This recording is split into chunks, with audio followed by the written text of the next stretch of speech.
शत विभीषिका भेदी आमे गढ़िबारे बारबाटी वज्र बरसा घेनी पछे माथे आकाश पड़ुरे फाटी जाऊरे जीवन आसुरे मरण थाउ ए रक्त माटी सत्यर आमे संत्री पिला माने आज आमे ए सुंदर नाटकटी गांधीवाद आदर्श दीक्षित पद्मश्री कालीचरण पट्टनायकर रक्तमाटी नाटकर आज अति सुंदर संक्षिप्त प्रश्नोत्तर देखा। तो पिला माने निहाती आज भिडियोटी तुम समस्त बहुत गुरुत्वपूर्ण रही जो प्रश्न गुड़िक मुझे देखिली बहुत बढ़िया बढ़िया प्रश्न देती परीक्षा उपयोगी एवं तुमने आगामी समय जो सीपीटी एग्जाम दब तो कहीहबनी कि रक्तमाटू आसी पारे कि तुम जो अन्यान्य नाटक गुड़िक अच्छी जो मनोरंजन दासकर नंदिका केशरी हो तटनिरंजन हो कोकुआ हो विजय कुमार शतपथी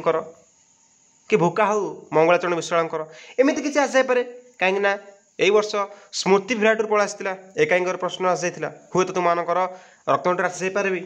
तेणुक जहाँ भी क्लास करी बुझला भाई मुझे आगामी पूर्व भिडियो कौन करना रक्तमाटी संपर्क में बुझे देती क्यों भाव में संपूर्ण बुक को फॉलो नक क्यों भाव में पे बुझपारे गोटे धारणा आसव बिना बुक पढ़ाने संपूर्ण मूल बही को न देखी सेमती गोटे भिडियो करी गोटे दीर्घ उत्तर बुझाई है प्लेलिस्ट अच्छे देखी नि टे तो आज आम सर्ट क्वेश्चन देखिए पे बुझला भाई सब बुझाई बुझाई कहि तुम ध्यान दे बुझ ठीक अच्छे रेडी आशा चल आम बर्तमान आरंभ करदे तुम सीपीटी क्लास गोटे होती तो देन आम पार्ट टू भिडियो नहीं आसवा कंटिन्यू करवा। कालीचरण पट्टनायक केबे एवं केउठारे जन्मग्रहण करथिले आम एटा निहाती जानियार कथा 1897 मसीहा डिसेम्बर 23 तारिख कौन ना कटकर बड़म्बठारे जन्मग्रहण करथिले मन रहा आपको मन रखा पड़ो सब तो आम देखी सार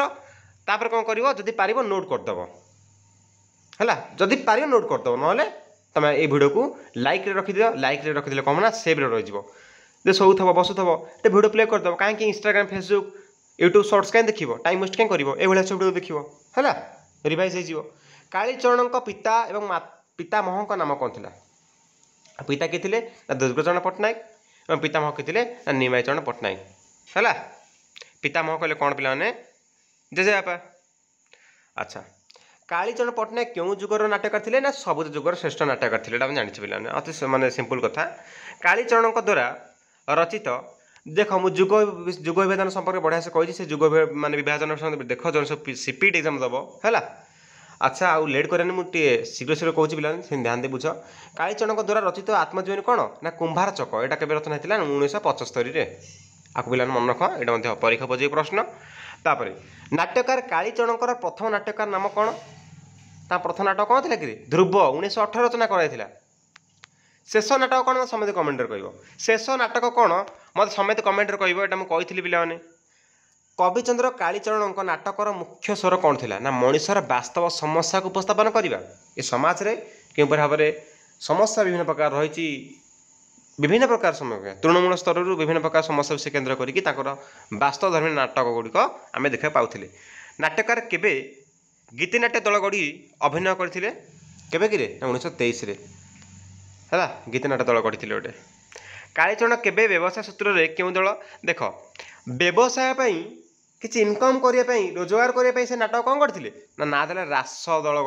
माने कौन गोटे गढ़ी गठन करते है 14 वर्ष धरी ओडिसी संगीतर प्रचार प्रसार करते ये जड़े ओडिसी संगीतकार थे तेणुक प्रत्येक नाटक कौन हो आम सब कविता देखा पड़चे तो नायक जो विजय अच्छी मुहर खाली कविता बाहर ये सुन जेन जो कहली शत विभीषिका संपर्क में नाट्यकार केबे और क्या द्वारा कविचंद्र उपाधि पाई यहाँ इंपोर्टेंट प्रश्न 1926 कि 1927 शून्य पर्व दिन जो शून्य माटी आसे जो आम दशहरा पर्व जो थाए गजपति महाराजा श्री श्री रामचंद्र देव द्वारा कविचंद्र उपाधि कौन सम्मानित होते। नाटकार कालीचरण को केबे नाट्यचार्य उपाधि भूषित कराइला ना 7 एप्रिल 1944 है। तो एमती प्रश्न परीक्षा आसेनी खाली जानी था दुटा खला जान तुम बेनिफिट। नेक्स्ट क्वेश्चन देखिए मुझे कहीं कहली ये क्वेश्चन सब बहुत बढ़िया देती कहीं तृणमूल टेक्निक सब देती प्रश्न गुड़िक तुमने गोटे पढ़ी दूसरी तार परीक्षा माने किसी देखा पड़ोनी सर्ट क्वेश्चन कौन आसो आ भर सब सर्ट क्वेश्चन आसो है। अच्छा देखिए सीपीटी क्लास कंटिन्यू करिए कि नहीं समस्त पे जोश रो तुम मत आउर कमेंट कर यस सर सीपीटी क्लास करूँ यस सर सीपीटी क्लास करूँ ये सर सीपीटी कंटिन्यू लिखि दियो कमेंट कर दियो समस्ते कहीं फ्री ऑफ कॉस्ट बिना मूल्य करुच्ची डाउट क्लियर मध्य करी तुम गोटे टाइम रखी सप्ताह को गोटे कि दुईटा रखी है खाली कमेंट कर वीडियो को शेयर कर कहीं भिडियो आमर कौन ना कम पिला जो रोचे मुझे देखुची वीडियो माने व्यूज मतलब डाउन रोचे मत कौन इंटरेस्ट आसुनी तुम मत इंटरेस्ट बढ़ाई तुम प्रत्येक फ्रेंड्स को शेयर कर कॉलेज ग्रुप रे तुम पिला स्टाटस दे दियो शेयर कर पिला जॉइन करूँ अधिक अधिक जॉइन कले कौन क्लास आउट मैंने खुशी करी कम पिला मत भल लगुनि तथा मुझे करी पिला कम हूँ तथा करी तुम शेयर कर टे भल हम नाटकार केवे के विश्वविद्यालय सम्मान सूचक डिलीट उपाधि पाई है डिलीट उपाधि कौट पाई ना संबलपुर विश्वविद्यालय ये गोटे इंपोर्टाट प्रश्न 1975 मसीहा इंपोर्टाट तार दिन तारीख इंपोर्टाट नुह कालीचरण पट्टनायक क्यों राष्ट्र क्यों छाड़ा आगू जाऊँ कालीचरण केवे केंद्र सरकार ठारू पद्मश्री पुरस्कार प्रत्याख्यान करते प्रत्याख्यान कौन तांको पद्मश्री पुरस्कार मिले लेकिन से मना करदे जापार तो केवे ना 1947 पिलाने हम ये 1974 हेनी ओल्टा लिख देती मुझे बुक्स देखी 1947 देते कालीचरण कौन पद्मश्री उपाधि कौन करते प्रत्याख्यान करते भारत सरकार पाते जो केंद्र सरकार से कहले ना दरकार नहीं मोर प्रत्याख्यान करते 1947 अच्छा देखिए नेक्स्ट क्यों चलचित्र कालीचरण संलाप कहानी निर्देशन देते ललिता चलचित्र से निजे संलाप करते कहानी करते निर्देशन निजे से डायरेक्टर होते डायरेक्टर जो कहूँ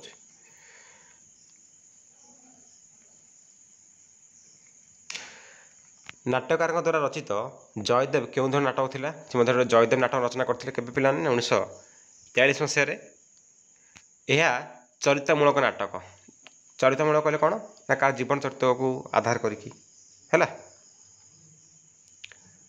बायोग्राफी ऑटोबायोग्राफी जीवनी आत्मजीवनी सब पढ़ियो पिला तुम सब क्लास करी कालीचरण संपादन में क्यों पत्रिका आत्मप्रकाश करथिला ये जानियो कथा समझते माने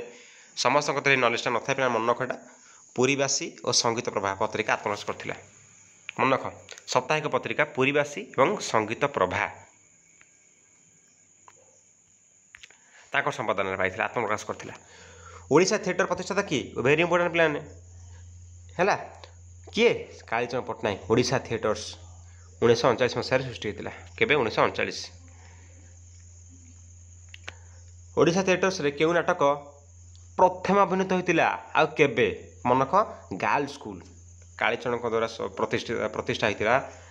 ओडिशा थिएटर्स एथरे प्रथम नाटक निज रचित नाटक कौन ना गर्ल स्कूल प्रथम नाटक नुह तांकर रचित गर्ल स्कूल नाटक प्रथम एथरे माने कौन माने अभिनीत होता ओडिशा थिएटर्स रे है केवे 1942 फेब्रुआरी 14 तारीख 1942 मन रख नाटकार कालीचरण द्वारा रचित क्यों नाटक एकाधिक्रमे 108 थर किए भात एकाथरक 108 राति थर ना थर ना 108 राति कंटिन्यू चलला भात नाटक जानथ को माने पपुलर होता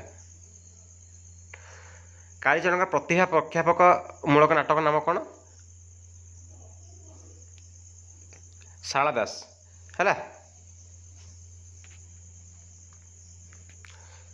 कालीचरण पट्टनायक के मृत्युवरण कले ना 1978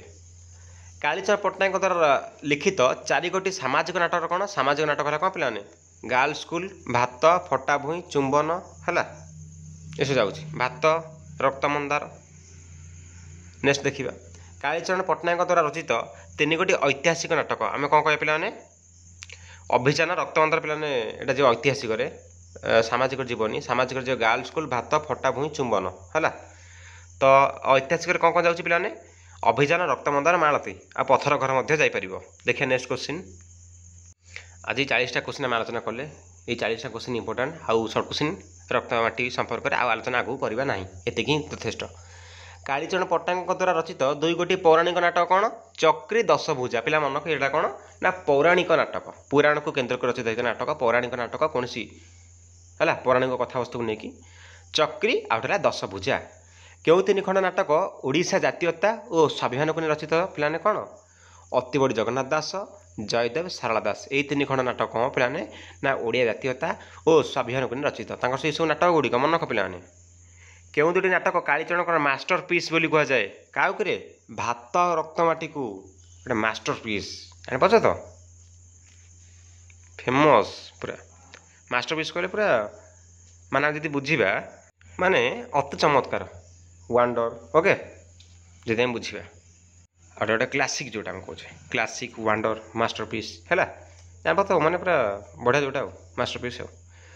तो कहीपर सब तुम जो जो नॉलेज आज पाइल तुम लिखिपर परीक्षा आराम से ये रत्नवाड़ी नाटक एक मास्टरपीस नाटक जाऊँगी है रत्नवाड़ी नाटकर नायक नाम कौन कहला हिरो किए था विजय से कवि और संगठन नेतृत्व नहीं था। अच्छा जनमुख खबर कागजर पत्रिकार संपादक किए था छबिलाल थे। रत्नवाड़ी नाटक केते जण नारी चरित्र स्थान पाई 4 जण नारी अच्छा है से नाटक कौन से नाम कौन कहता लता लतार बो है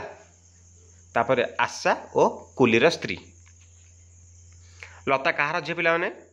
राम प्रधान झी थिला सर्वहरा श्रेणी राम प्रधान। निरंजन क्या विवाह करथिला निरंजन अलेखर झी आशा विवाह करथिला सेपरी आमर विजय कौन को ना लता को आमे जीबू आमे जीवा को चाहूँ एक किए क्या कही किए एक विजय श्याम बाबू को कही श्याम बाबू किए ना अबला शर्मा जो कतरा थे।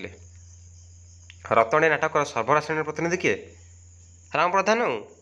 सर्वहरा पूरा तली तलांतर सबकि हर पकई पूरा गरीब श्रेणी ना नहीं कोली भाव कम करथिला। रत्नवाड़ी नाटक डाक्तर पूरा नाम कौन थी पे ना विषय डाक्तर नाम था से जहाँ को चिकित्सा करते सी आरोग्य होने नाटा देखुच के विषय डाक्तर ना पिलाने। अच्छा रत्नवाड़ी नाटकटी केतोटी अंक पिलाने यहाँ पिलाने भेरी इंपोर्टाट परीक्षा आसपे भविष्य जेको एग्जाम आसो 5 अंक विशिष्ट नाटकटा है नाटकटी केते अंक नाटक सब कौन अंक है केते अंक ना 5 अंक विशिष्ट नाटक। कालीचरण द्वारा रचित नृत्य नाटिका नाम कौन पिलाने ना साक्षी गोपाल मानिनी गीत गोविंद पंचपुष्प माणिकी है देहपद पल्लव मुदराम चंद्रिका। साक्षी गोपाल मानिनी चंद्रिका पंचपुष्प मन रखले भल एत इंपोर्टाट नुह। कालीचरण द्वारा रचित व्यंग कविता नाम कौन पिलाने हाल फैशन है चरण चुट्टी आड़ाम ये सब परीक्षा पिलाने आसबनी तो भितर तुम पकईबनी कविता गुड़िक जानिले भल कथा। कविंर गल्प संचयन नाम कौन पिलाने ना बनफुल एटा पिला मन रखी था बनफुल कौन थे ना गल्प संचयन गोटे गल्प रचना करते। कालीचरण द्वारा रचित शिशु साहित्य नाम दर्श कौन कौन ना बौल बेणी है बाया धनटी प्रथम पाठ शिशु साहित्य शिशु खेल गीत पिला कर्म संगीत ठक्कर बापा नेपोलियन केतोटी कथा आम साहित्य बालबोधक ता वर्णबोधर रचयिता किए है एवं बालबोधर रचयिता किए बस कमेंट कह तापर कहला कालीचरण लिखिଥିବା क्षुद्र उपन्यास नाम कौन ना कनक कमला गोटे उपन्यास था नोवेल थी गोटे आपको पिला मन रख बहुत इंपोर्टाट। तो यह तुम रक्तमाटीर संक्षिप्त प्रश्न उत्तर तुम मानकर निहाती मुझे परीक्षा निश्चय आ रीति प्रश्न आसो ये सब प्रश्न आसो जदि किसी प्रश्न बाहर आसे तुमने मैनेज कर लिख है तुम कहीदेविनि कि हाँ ये प्रश्नटा परीक्षा आसो लिटरेचर ना तुमको बुझाଇବା दायित्व तुम भल भाव माने नॉलेज देवा दायित्व मोर बस तुम काम करे दायित्व तुम पिला निहाती समस्ते पिलाने जाओ बहुत भल पाइबा होची कि सर आपन क्लासटा बहुत बढ़िया लगुची आम बुझीपार भल भाव में ये सब कमेंट मत आउट मोटिवेट कर तुम भिडियो येस। तो आम टेलीग्राम में आउट क्लास करवा समस्त जॉइन हो जाओ डिस्क्रिप्शन बॉक्स लिंक अच्छी से डाउट मत पचारि पार रोचे जय जगन्नाथ।